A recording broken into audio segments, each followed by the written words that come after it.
Na verdade, quando eu pensei nessa mensagem, eu ia ler 3 versículos só para começar, pastor. Mas eu falei assim, não, vamos ler o texto todo para a gente lembrar. Eu sei que a maioria conhece essa passagem, mas quem sabe alguém não lembrava. Então, que bom lermos a palavra do Senhor. Então a pergunta para nós hoje é essa: vai tudo bem? Vai tudo bem? É a pergunta que inicia o tema e depois a gente fecha com um tema maior. Quantas vezes, meus amados irmãos, ao longo do dia, fazemos essa pergunta para uma pessoa, né, para um vizinho, para alguém que encontramos na rua, no elevador, e um conhecido, no WhatsApp, e geralmente as pessoas meio que automaticamente respondem: está tudo bem, está tudo bem. Foi a resposta da sunamita a Gease, o servo de Eliseu. E alguém pode argumentar assim: ah, pastor, falamos que está tudo bem pela fé. Tudo bem também, pode ser, né? Pela fé a gente vai crendo e confiando em Deus e dizendo, vai tudo bem. Mas nem sempre isso acontece, né, irmãos? Por exemplo, né, a gente vai ver na Bíblia várias situações difíceis. Por exemplo, quando Moisés matou um egípcio para proteger um israelita, nós conhecemos essa passagem, né? E no dia seguinte ele percebeu que foi desmascarado, não estava tudo bem para Moisés. Depois de 40 anos no convívio do Egito, no conforto do palácio, Moisés teve que fugir de Faraó para preservar sua vida. Um momento difícil para Moisés. Quando o rei Davi deixou Jerusalém, porque o seu filho Absalão levantou um exército para tomar o reino do seu pai, não estava tudo bem para Davi, não estava bem. Davi não estava bem. Ele estava triste, humilhado, ele fugiu para não lutar com seu filho. E posteriormente, quando houve guerra e o exército de Israel acabou matando Absalão, que se tornou um inimigo, Davi chorou profundamente a morte do seu filho. Um outro exemplo que a gente tem no Novo Testamento: quando Marta e Maria, irmãs de Lázaro, foram ao encontro de Jesus na entrada de Betânia, não estava tudo bem. Não estava tudo bem. O seu irmão Lázaro havia morrido há 4 dias. Então havia luto, havia dor, havia tristeza na alma. Difícil, né? Esses dias recebemos notícia de um amigo nosso, um presbítero, Ismael, lá de Sorocaba, irmão de uma irmã amiga nossa que infelizmente partiu devido a uma doença grave e não está mais conosco. Então, a perda de alguém, o luto, não é uma coisa fácil. Quando o Senhor Jesus foi ao Getsêmani para orar, antes de ser preso e passar pelo Calvário, também não estava tudo bem para o Senhor Jesus. Um momento muito difícil. A alma de Jesus estava profundamente angustiada e os discípulos estavam cansados, com sono, e nem conseguiram vigiar com o Senhor. Vocês conhecem a história, eles dormiram e Jesus ia orar, voltava, eles estavam dormindo e uma hora ele falou: vocês não conseguem vigiar comigo. A dor de Jesus era tão grande nas suas emoções que o seu suor se tornou em gota de sangue. E ele orou: Pai, se possível, afasta de mim esse cálice, contudo seja feita a tua vontade. A verdade é, irmãos, que às vezes a gente quer orar assim, né? Fala assim: ó, tem que passar por isso, não dá para pular essa situação, tirar fora esse problema, tirar fora essa dor, essa angústia. A gente não quer passar por isso, né, irmãos? Às vezes a gente protege demais os filhos e pior ainda os netos. Pastora, eu e você estamos nessa aqui, nessa síndrome de proteger demais. Mas eu fico pensando na minha neta assim, a preocupação no futuro, né? Como é que ela vai lidar com as situações? Ela fica protegendo, na hora que surge o problema, não sabe lidar com o problema. Muito bem. A história da ressurreição do filho desta mulher que morava em Suzã, por isso era sunamita, Sunã, em 2 Reis 4, ela é cercada de detalhes tão maravilhosos, né, irmãos? Vamos pensar juntos essa história tão rica. Em primeiro lugar, ela era uma mulher rica. Falando em história rica, a mulher era rica. Para os padrões da época, ela possuía bens, terras, né? Então o esposo estava bem de vida. Ela não era israelita, então ela não era da nação do profeta Eliseu, certo? Mas ela e o esposo conheciam o profeta Eliseu e sabiam que ele era um homem de Deus. E um dia ela convidou ele para uma refeição na sua casa. E veja, irmãos, quando a pessoa recebe um profeta assim, é um impacto. Eu imagino que aquela conversa foi tão boa, que ela pensou, puxa vida, esse homem é homem de Deus, é bom conversar com ele, é bom ele estar aqui. Vamos. Aí ela falou para o marido assim, vamos preparar alguma coisa para ele, construir um quarto para o profeta. Quando ele passar por aqui, ele pode descansar nesse quarto.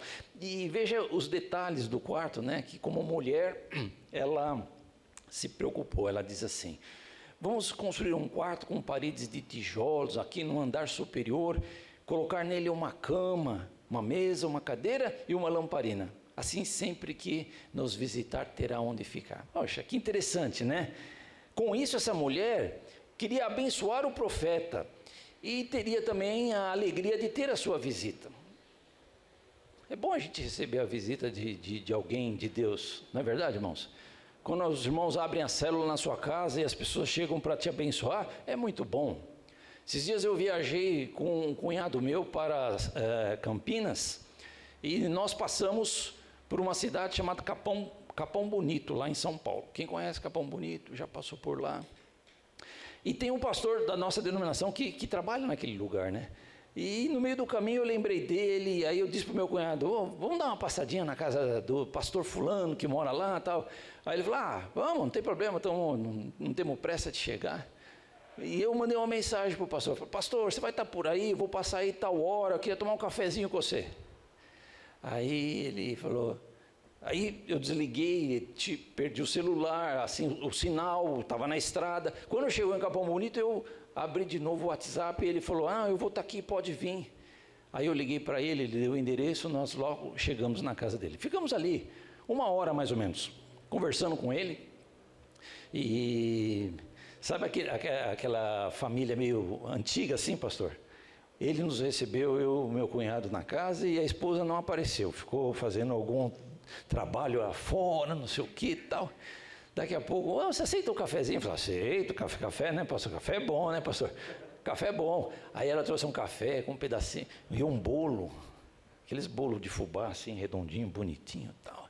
E comemos lá um café e conversamos um pouco, depois no final fomos embora e eu falei assim, vamos orar, chame sua esposa para a gente orar com ela. Aí ela veio, pelo menos na hora da oração.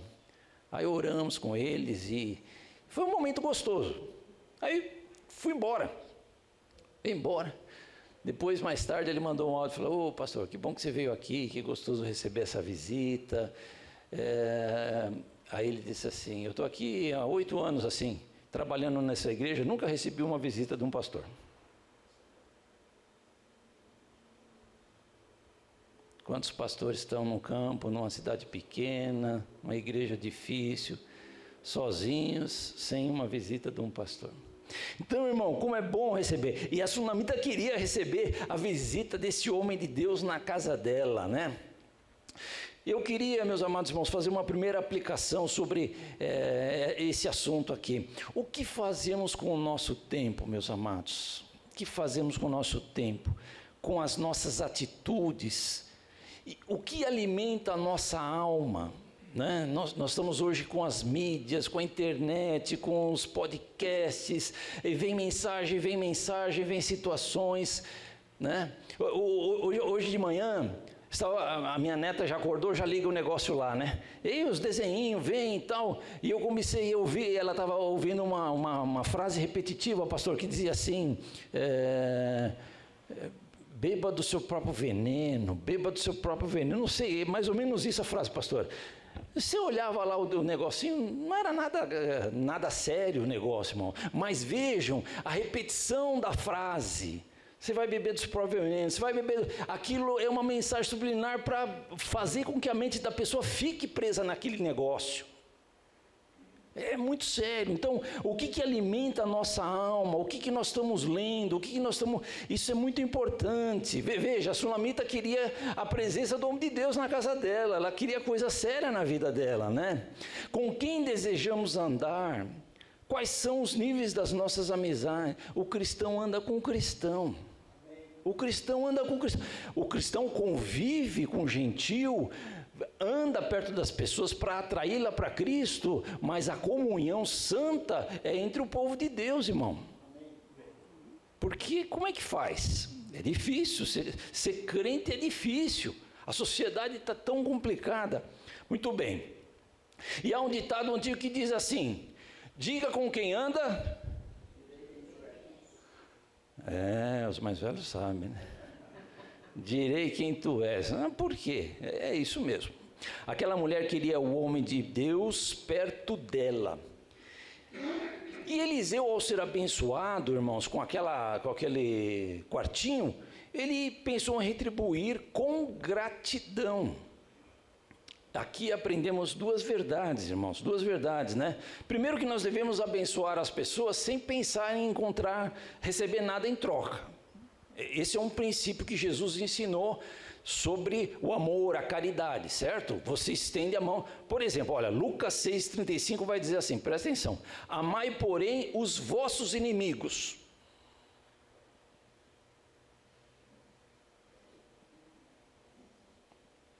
E fazer o bem está tudo bem, fazer o bem está certo.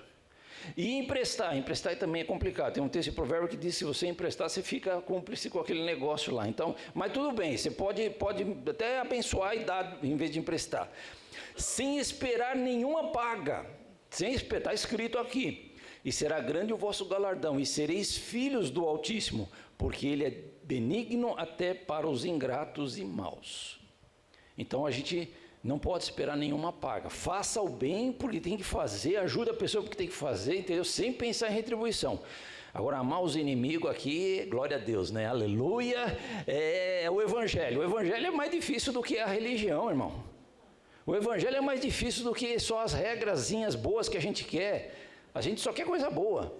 Mas amar o inimigo tem que depender do Espírito Santo mesmo para amar o inimigo, e Jesus mandou.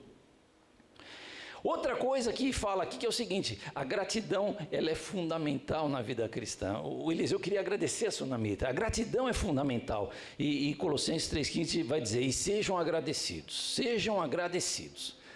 Então, isso é muito importante. Então, marido, agradeça a esposa, fez uma comida boa, ou bem, obrigado pela comida, que gostoso. O esposo limpou uma coisa na casa, a mulher falou: querido, obrigado que você me ajudou aqui, né? Não faz mais do que obrigação. Se está aqui comendo, tem que me ajudar também. Se a gente for nesse nível de convívio, está louco, meu. Então, a gratidão tem que envolver o relacionamento social, a família, marido e esposa, pais e filhos. Os filhos não agradecem nada. Às vezes eu faço alguma coisa, meu filho não fala, eu falo assim, de nada. Para ver se ele se manda e fala: obrigado, pai. Tá, de nada. Eu fiz a coisa. Gratidão, pastor. Cadê a gratidão do povo? Então, meus amados irmãos, aí o Eliseu quis, né? O que a gente pode fazer? Mandou chamar ela, falou assim: você quer que eu interceda a favor por você, a favor de você, para o rei, para o comandante do exército? Olha o nível do Eliseu, irmãos. O Eliseu só lidava com o rei de Israel e com o comandante do exército, que são as duas pessoas mais importantes, politicamente falando, da nação. Que coisa esse homem de Deus, irmão. E ele se relacionava com eles e não se corrompia, porque se eles aprontassem, ele vinha com a palavra de Deus forte para cima deles, né? Mas ela disse assim: não, eu estou bem no meio da minha casa, muito obrigado, está tudo bem. Ela só queria abençoar o homem de Deus, né? Mas Eliseu não sossegou, chamou Geazi, o seu servo, falou assim: poxa, o que a gente pode fazer por essa mulher? Aí o Geazi, fofoqueirinho, tal, o Geazi falou assim: ela não tem filho, e o marido dela já é velho. Quer dizer, é uma situação social que chama a atenção negativamente. Fala: poxa, que pena, não tem filho, natural ter filho, as mulheres que não ter filho, casava, era normal ter filho. Hoje em dia é diferente, mas tudo bem.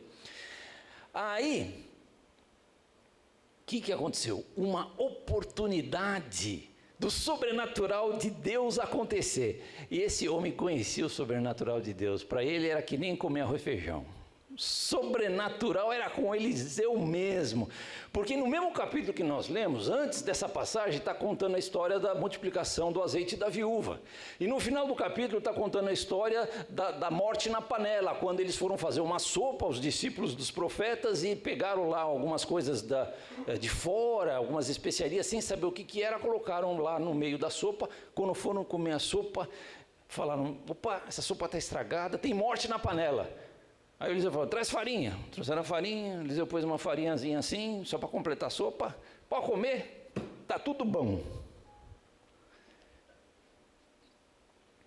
Deus é o Deus do sobrenatural. Deus é o Deus do sobrenatural. Tiago Chagas, eu só trouxe para mostrar que é verdade. No seu livro, Jesus para os Ansiosos, recomendo, pastor, é um livro bom, quem quiser ler. Jesus para os Ansiosos. Ele conta uma experiência pessoal dele, e ele diz assim: 2 dias depois do nascimento da minha filha, o quadro da minha esposa no hospital era grave. Água no pulmão e infecção se espalhou pelo corpo dela. E os médicos o chamaram e disseram: a situação é difícil, você tem que estar preparado, sem muita esperança. Chorando, ele encontrou a sogra no corredor do hospital e contou a situação. E a sogra disse assim: que perder nada, moço. Jesus me falou que vai curar a Susan. Ela pegou um óleo e entrou na UTI. Ele disse: a senhora não pode entrar com azeite aqui. Ela disse: posso todas as coisas naquele que me fortalece. Ungiu a filha lá na UTI. Isso aqui é autoridade espiritual, né, irmão? Ungiu a filha na UTI e orou assim: espírito de morte, eu te repreendo. A promessa de Deus está viva, minha filha não vai morrer. Ela viverá para declarar as obras do Senhor. Tem uns espíritos de Elias por aí espalhados em Eliseu, né, mãe? Algumas pessoas, não é possível, né? Quando ela orava, o pastor Tiago chorava. Enquanto ela combatia com fé, ele tremia de medo. Olha a situação. Porque quando a gente sofre a luta, nem sempre a nossa fé está tão viva assim, né? No dia seguinte, os médicos estavam perplexos. Os pulmões de Susan estavam limpos. Quem vai dar um glória a Deus aí? Glória a Deus. Nosso Deus é o Deus do sobrenatural, né? Uma semana depois, quando voltavam para casa, a sogra, né, olhou nos olhos do genro e disse assim: você prega bem, meu filho, mas ainda tem algumas coisinhas para aprender. Essa é para todos nós, pregador, né? A gente sempre tem que aprender alguma coisa, os crentes têm que aprender alguma coisa, na vida cristã a gente sempre tem que aprender alguma coisa sobre o poder de Deus. Mas Eliseu já tinha aprendido esse negócio há muito tempo. Ele vivia o sobrenatural de Deus. Aí mandou chamar a sunamita. Vê se esse homem passava bem da cabeça, pastora. Veja só se ele tinha um juízo assim, uma normalidade humana. Não tinha, né, irmãos? Porque ele chama a sunamita e diz para ela assim, nem pergunta se ela quer. Ele fala assim: olha, por volta dessa época, o ano que vem, você estará com um filho nos braços. Oh, que isso, irmão? Que isso? Aí ela, em vez de acolher a bênção, ela tomou um susto, né? Falou: não, meu senhor, não iludas tua serva, ó homem de Deus. Irmãos, a intimidade com Deus, a confiança, você cantou sobre confiança hoje, pastor. A consagração abrem portas do sobrenatural. Deus quer te usar, Deus quer me usar, Deus quer nos usar. Quem concorda, diga amém. Deus quer usar, deixa Ele te usar, não tenha medo, confie que o Espírito Santo vai te dar força para orar por alguém, para ajudar alguém, para ser um instrumento do sobrenatural. E isso não vai fazer você ficar melhor que ninguém. Conforme a palavra do profeta, o menino nasceu, cresceu, ficou doente e morreu nos braços da mãe. A sunamita leva o menino para o quarto do homem de Deus e coloca-o na cama. Momento difícil, né? Porque nenhuma mãe quer pegar um filho, sei lá, 6, 7 anos, alguma coisa assim, e colocar morto numa cama, né? Mas eu creio, irmãos, que certamente ela respirou fundo e agiu com sabedoria. Fale comigo, sabedoria. Sabedoria. Tanto homem quanto mulher precisam ter sabedoria, mas como é no caso o exemplo de uma mulher, eu falo com as irmãs agora. Sabedoria, as mulheres precisam ter sabedoria, porque os homens são ocos de cabeça. Os homens são complicados, se deixar os homens, o homem é um bicho ruim. As mulheres precisam ser de Deus, ter sabedoria de Deus, irmã, verdade. Olha o que ela disse para o marido assim: preciso de um servo e uma jumenta, eu vou falar com o homem de Deus, eu vou e volto logo. O marido ficou preocupado, falou assim: mas o que você vai falar com o homem de Deus? Não é festa de sábado, não tem nada de religioso para você estar conversando, não tem nada a ver, sei lá agora, o que está acontecendo? Ela falou assim: não se preocupe. Olha que atitude sábia dessa mulher, irmão. Sabe por quê? Ela não colocou terror na situação. Ela não levou a preocupação para o marido de uma coisa que ela tinha esperança que podia mudar aquele quadro. Se ela não tivesse esperança, ela ia dizer: prepara lá o cemitério que nosso filho morreu. Mas ela tinha esperança, foi sábia, né? Combateu a dor com esperança e confiança. Hoje na música da pastora tem essas duas palavras, esperança e confiança. Louvado seja o nome do Senhor. Aí ela partiu para se encontrar com o Eliseu lá no Monte Carmelo, e quando viu de distância, o Eliseu falou: olha, é a sunamita. E aí ele disse para o Geazi: vá lá, corra para ela e pergunte para ela, coitado do Geazi. O Geazi só obedece, mas não faz nada direitinho o Geazi, né? O Eliseu manda, ele vai, ele obedece, pelo menos ele obedece. Aí vai lá e pergunta se está tudo bem com o teu marido, com você, com o teu filho. Ela: está tudo bem. Mas não estava, irmão, mas não estava. Aí ela se aproxima do profeta e vai para os pés do profeta. Assim como algumas pessoas foram para os pés de Jesus. Aquela mulher que foi curada com fluxo de sangue, depois que ele falou: quem que tocou em mim, que saiu virtude? Aí a mulher se prostra e fala: fui eu, Senhor, tem misericórdia. Fala: minha filha, fica tranquila, a tua fé te salvou. Então, irmãos, a gente precisa ir para os pés do Senhor. Quem concorda, diga amém. Para os pés do Senhor, para os pés do Senhor. Rosto no chão. Tem um pastor lá de São Paulo que é meio nordestino, gente boa para chuchu. Ele diz assim: pastor, negócio é joelho no chão, rosto no chão, e servir a Deus com alegria aqui, buscar o Senhor com... Então, meus irmãos, veja só que maravilha, a esperança é fundamental na caminhada cristã, né? Porque ela disse assim para ele, para o profeta assim: meu Senhor, por acaso eu te pedi um filho? Não te disse para não me dar falsas, o que, irmão? Esperanças. Então, bom, a esperança é muito importante, irmãos, na nossa caminhada, né? Por exemplo, Paulo vai dizer em Colossenses que o Evangelho é um mistério de Deus revelado também aos gentios, não só aos judeus. E ele vai dizer: a esse Deus quis fazer conhecida a gloriosa riqueza deste mistério entre os gentios, porque para o judeu achar que Deus estava preocupado com o gentio era muito difícil. E Paulo escreve que é Cristo em vocês, a esperança da glória. Cristo em vocês, a esperança da glória. Louvado seja o nome do Senhor. O pastor Zacarias de Aguiar Severa, que é um teólogo batista brasileiro, renomado, já um senhor de idade, escreveu vários livros. Agora ele está lançando um livro pela Junta da Batista Brasileira, As Últimas Coisas. Bom livro, hein, pastor? Teologia sistemática aqui, falando muita coisa importante da Bíblia. Aí ele vai dizer assim, sabe o que ele diz? Ele diz assim: a salvação é uma realidade essencialmente escatológica. A escatologia estuda as coisas futuras que estão acontecendo, que já aconteceram e que vão acontecer. O cumprimento das profecias, algumas delas se cumpriram na pessoa de Jesus, mas a gente aguarda a volta do Senhor, coisas do futuro, escatológicas. E ele diz: a salvação é essencialmente escatológica. E aí ele argumenta no texto que Paulo escreve aos Romanos, dizendo, Romanos 8, 23b, em seguida diz assim: esperando ansiosamente a adoção como filhos, a redenção do nosso corpo. Olha, nós já fomos adotados como filho, Paulo fala sobre isso, mas ele está falando numa perspectiva escatológica, uma adoção completa, a redenção do corpo no final, quando Cristo vier buscar a sua igreja, corpo de glória na ressurreição, é isso que está falando. Aí o verso 24, nessa esperança fomos salvos. A esperança de não somente viver uma vida que Deus está do nosso lado e nos ajuda e nos sustenta na fé, mas um dia nós queremos estar lá na eternidade salvos. Salvos em Cristo. Nossa esperança, nessa esperança nós fomos salvos, né?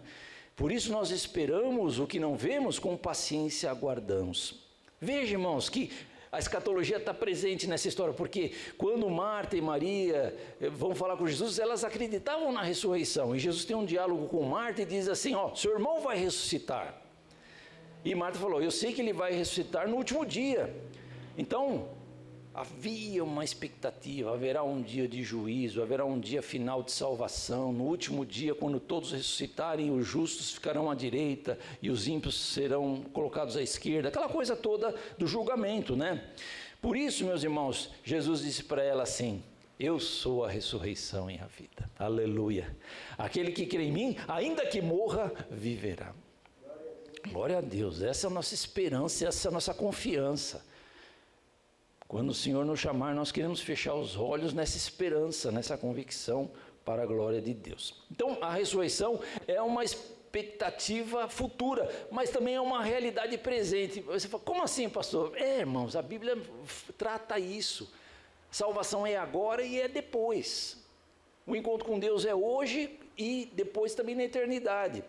E Paulo escreve aos Colossenses 3, dizendo assim, portanto, já que vocês ressuscitaram com Cristo, e aqui é uma ideia da fé, você ressuscitou com Cristo. Por quê? Porque você morreu para o mundo, para o pecado. Você morreu para o mundo. Quando você aceitou Jesus, você disse assim, eu quero Jesus, não quero o pecado, morro para o pecado. Então ele diz assim, dedique-se às coisas que são do alto, onde Cristo está, assentado à direita de Deus. Pense nas coisas do alto, não nas que são da terra. Mas como assim? Porque o que a terra pensa, irmão? O que a terra pensa? Poder, dinheiro, seja feliz, goze a vida. Chegaram para uma sobrinha minha esses dias, ela está fazendo uma faculdade, é uma pessoa que tem 28 anos, e não é casada ainda, e tem se guardado para Deus e para um futuro marido. E chegaram para ela assim, quantos você já pegou? Uma moça de 22, 23.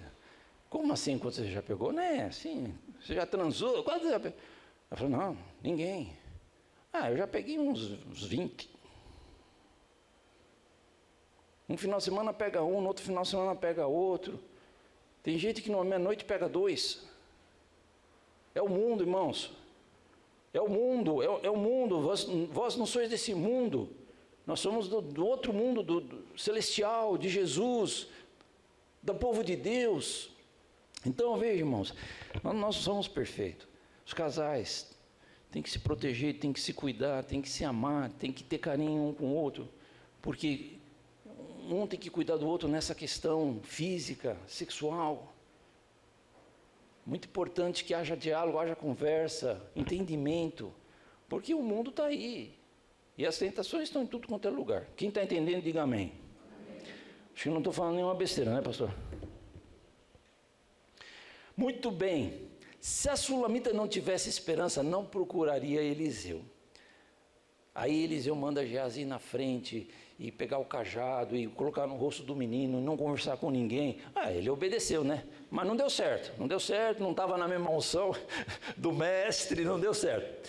Aí Eliseu chegou e subiu no quarto. Deixa eu dizer uma coisa importante, o pastor vai gostar do que eu vou falar, porque ele é da área, O quarto do descanso se tornou o quarto do trabalho, porque Eliseu orou a Deus.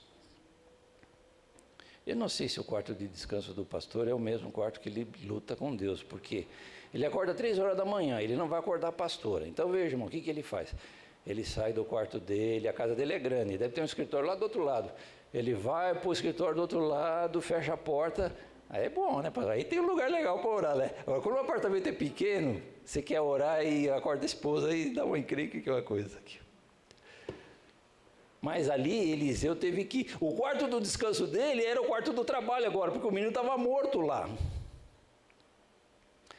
E Jesus falou assim, quando você quiser falar com Deus, entre no teu quarto, fecha a porta e ore ao Pai, que em secreto o teu Pai que te vê vai te recompensar. Então, era um lugar de descanso e de trabalho. Muito bem, aí o que o Eliseu fez, irmão? Entrou no quarto, fechou a porta e orou a Deus. Aí ele, o método Eliseu de ressurreição, deitou em cima do menino. Olho no olho, boca na boca, mão na mão. Ficou lá. Quanto tempo ele falou? Não sei, irmão, não sei. Mas deve ter ficado bastante tempo ali. Devia estar orando na mente e tal, porque diz que o menino foi esquentando. Para esquentar o menino, ficou um tempinho ali, né?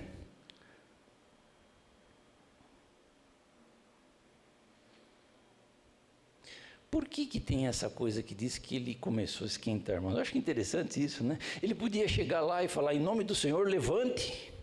Pôr o cajado lá, né, pastor? Tal. Mas aí, sabe, irmãos, no capítulo seguinte, segundo Reis 5, teve a história lá do Naamã, que foi curado da lepra, né? O Naamã tinha essa expectativa, que o Eliseu era homem de Deus e era famoso. Aí ele vai me curar da lepra, eu vou chegar lá na porta da casa dele, ele vai sair, estender a mão e clamar o nome do Deus dele e eu vou ser curado. Quando o Naamã chegou lá para receber essa bênção, o Geazi funcionou aquele dia. Falou assim, Geazi vai lá e fala o seguinte, ó, manda ele ir lá no Rio Jordão e mergulhar 7 vezes, vai dar tudo certo. Então os métodos são diferentes, né, irmão? Não é do jeito que a gente quer, né? Ah, meu Deus do céu.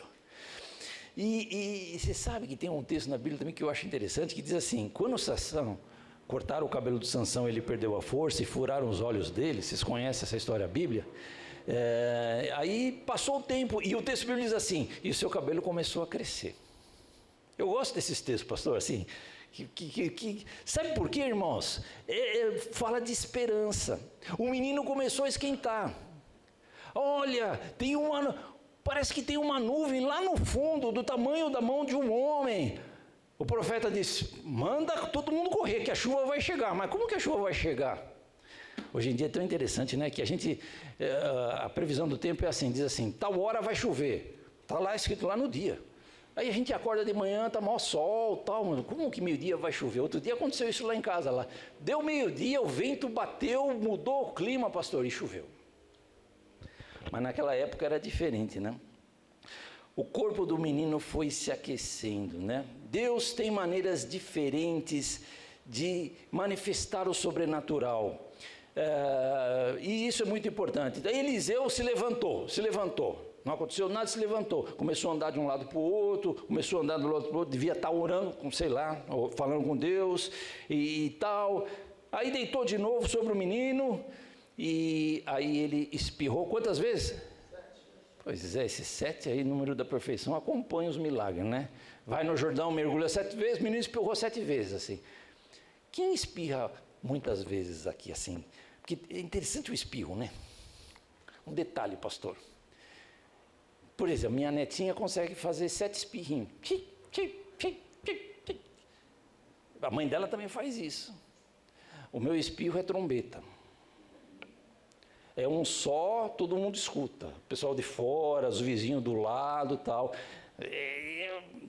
Mas espirrou 7 vezes. Aí Eliseu falou, Geazi, chama lá a sunamita. Chamou a sunamita, tome seu filho. O que ela fez? Se prostra, se curva no chão, em reverência ao Senhor Deus e respeito ao profeta de Deus. A aplicação desse estudo nosso aqui. Nosso quarto deve ser um lugar de descanso, mas também de trabalho, de oração. Irmãos, eu queria concluir pensando em 2 músicas interessantes, que a gente cantava na escola dominical, pastor, há muito tempo atrás, e dizia assim, com Cristo no barco, tudo vai muito bem, vai muito bem, vai muito bem. Com Cristo no barco tudo vai muito bem e some o temporal. Tem outras versões aqui que a internet me deu, mas eu fico com aquela nossa antiga. O temporal some porque Cristo está no barco. Eu queria perguntar, Cristo está no barco da tua vida? Irmãos, isso que é importante de pensar hoje. Cristo está no nosso barco, Ele está junto conosco na nossa vida, Ele dirige a nossa vida pela palavra, né? O pastor pregou aqui na ceia, tão sério, da importância da palavra, da importância da oração na nossa vida como crente. Então, irmãos, a palavra, né? Cristo está na palavra, a gente tem que, essa comunhão, essa devocional, ler todo dia a Bíblia, Cristo tem que dominar a nossa vida.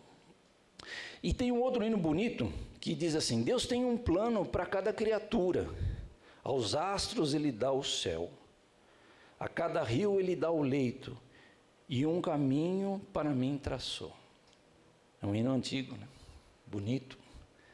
A minha vida eu entrego a Deus, pois o seu Filho a entregou por mim. Não importa onde for, seguirei meu Senhor, sobre terra ou mar, onde Deus mandar, irei. Com Cristo vai tudo bem, irmãos. Com Cristo vai tudo bem. Tenha Cristo no teu coração, pelo Espírito Santo, sirva a Deus Pai, a Trindade Santa, e tudo vai bem. Mesmo nos momentos difíceis, nós seremos socorridos pelo Senhor. Ontem nós recebemos uma notícia de um colega nosso, um pastor, que entrou em surto psicótico, estava trancado no seu quarto, tentando até pensar em suicídio, mandando mensagem para todo mundo, dizendo que ia embora. Foi uma correria, pediram oração para nós e tal. Graças a Deus, parece que tudo resolveu lá, pastor, deu resultado. Então, irmãos, é isso. A vida não é fácil, nem tudo vai bem às vezes, mas com Cristo tudo vai muito bem. Que Deus te abençoe, te guarde, e que você possa sair daqui renovado pela presença do Senhor na tua vida, em nome de Jesus.